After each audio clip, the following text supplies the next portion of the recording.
Right, so we're at chapter 4, which I have here in front of me, which is removing barriers and obstacles to success.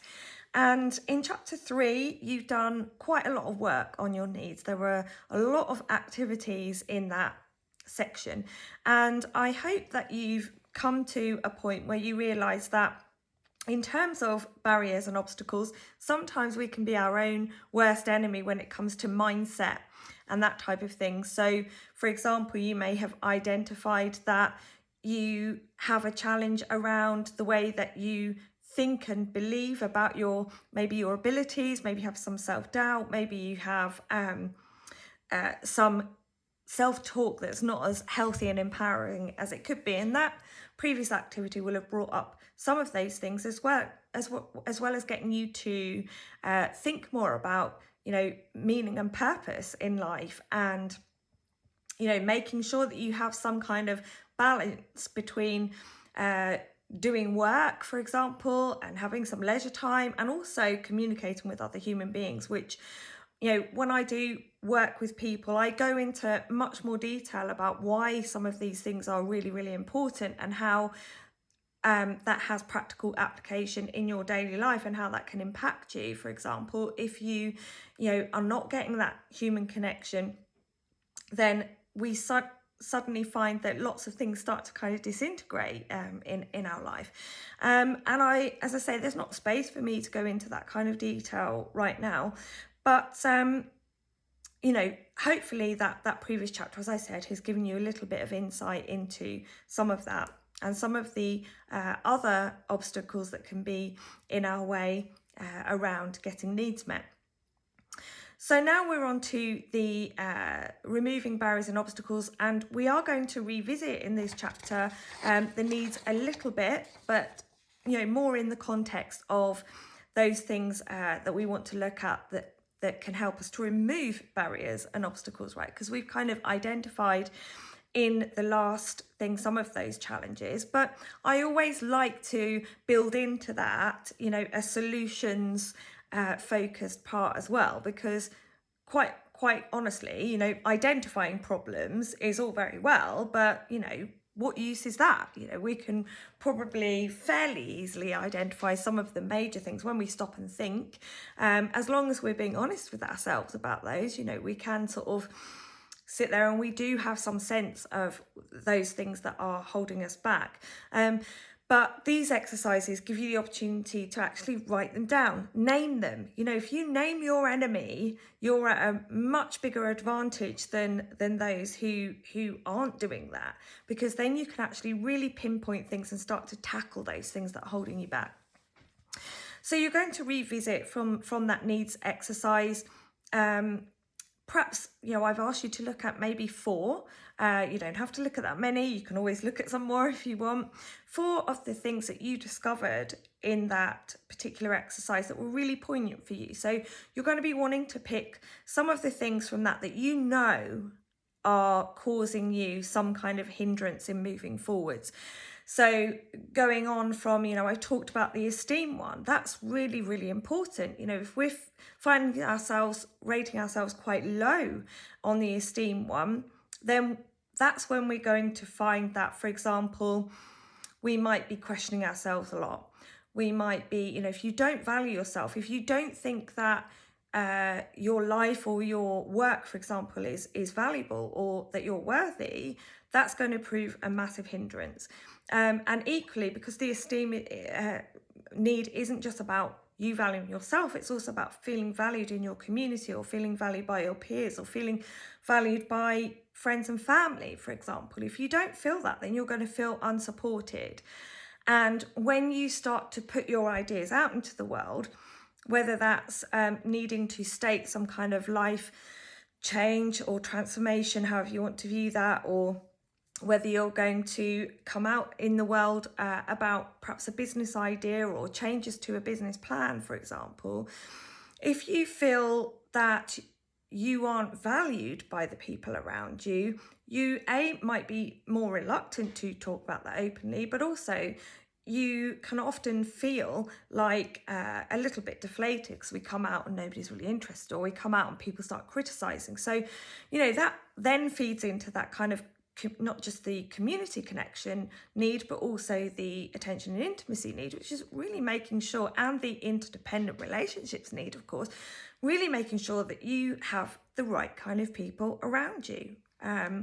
So that's just an example of how, you know, you start unpicking one little thing and it trails out. So in this section, and I have the worksheet here, which I'm just looking at, you know, I've asked you, I've called them sort of observations, okay, but you might want to pick some of the needs. You might want to pick an observation that looking at those needs has brought up for you, if you see what I mean, that you've made, that might not be directly about working on a particular need and improving the level of that, but in fact something else that has kind of become uncovered by looking at that exercise. And then the next bit, which is how do you wish to proceed with handling these obstacles? This is about you starting to come up with a little plan. And that might be as simple as, you know, you might already have an idea of, yeah, I'm going to do this and this thing. I'm going to, or you might decide that you need to maybe there's a challenge there that, you know, really needs support with a counsellor or a coach of some kind. And of course, you know, I am going to say this, I do that kind of work myself and various courses and things. If you need training in a certain area, if I can't do something myself, I will often know other people that I can refer you to for certain other things. So I've worked in lots of areas where I've had to do that with people and help people in a kind of psychosocial way, which means I help them with their sort of emotional needs, but also with their social needs as well, looking out into the community to find some kind of support from an organisation of some kind, or maybe help with career help or finding some training, that sort of thing. So my work has covered all of those things. But that being said, we're just going to go forwards a bit more, because I also want you to then start to look at some of those practical things. Some of those things that might have come up straight away when you thought about your vision, like, well, I've got this vision like this, but I'm going to need like a huge ton of money in order to make that happen. Or I'm currently doing this full-time job, and in order to make that vision happen, I'm going to need all this time. So I want you to actually write down what all those obstacles are. And I don't want you to limit your vision based on the idea that, based on the notion that it might cost more money than you have to realise, because there are always ways, okay? And believe me, in other places I have told my story, and particularly the story of the last 2 or 3 years, where things have evolved for me because I sat down and I did this work. I really looked at it. And, you know, on paper, the vision that I had for my life, to begin with, it was like, you know, I'm in a situation where COVID has absolutely hammered my businesses. You know, I'm very time poor as well. At the time I was, you know, and the things I wanted for my life looked really, really expensive, okay? But I still wrote it all down anyway, and I identified all of those barriers and obstacles, and I found ways of moving forwards towards that ultimate vision, and I've achieved the first phase of that vision already. And, you know, not a lot changed. I didn't suddenly come into lots of money, you know, but I found ways of making things happen. And it is possible to do that. So I want you to just write a list of all the obstacles that you can think of, right? Because it's really important that you just have it out there, okay? That you have it all written down and you can see what you're dealing with. And it might be that some of those things aren't really obstacles at all, that when you dig a little bit further, it's just something that you thought were going to be obstacles but weren't when you looked a bit further. So the next bit then is to expand on that. You're going to pick some of those obstacles, and I've given you 8 boxes, but you don't have to do 8 things, to pick out some of those obstacles and to, you know, go a little bit further into finding some solutions, you know, to some of those practical obstacles. Just brainstorming things that you can do. You know, maybe it is, well, you know what, I don't know how much this is going to cost me, but perhaps I'm going to look online. You know, for me, it was about moving back to my home of Cornwall. At the time, I had no idea how much that was going to cost me. I had no idea how much my house at the time was worth either. And of course, I'd been spending quite a long time going, oh, I won't be able to afford to do that, blah, blah, blah, blah, blah. When I actually wrote down, okay, what am I worried about? Well, I don't know how much my house is going to sell for. I don't know how much houses are, selling for in Cornwall, for example. When I actually started doing that, and I started contacting estate agents for valuations and then started looking around in Cornwall, I suddenly found, well, hold on a minute.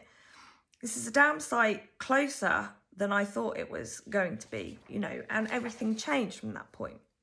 And then, I got other people involved and the whole dream started to become a reality, and that was huge for me, because then it's like motivating. It gains momentum, and you start to think, well, I've cracked that bit. Now I can go on and see what else I can crack, or what other obstacles I can move out of the way. And okay, I appreciate it that right now I've given you a booklet. I'm asking you to go through it. I'm not actually there helping you with it. I'm doing the best that I can by perhaps doing a little bit during these videos. But this is really just a start. This is an outline that really, if you are going to make these visions happen, these are kind of the first 5 steps that I would do and that I have done in order to make things happen in my own life. And that's what I'm asking you to do. And I'm not saying that the first time you go through this booklet, boom, that's it, your whole life's going to transform. It might do, all depends how much effort you put into it. But it might be that you need, as I say, a bit more assistance with some of the things that come up within that, and that's absolutely fine. But give it your best shot, and these are really the steps that you need to take. So with that, I will let you get on.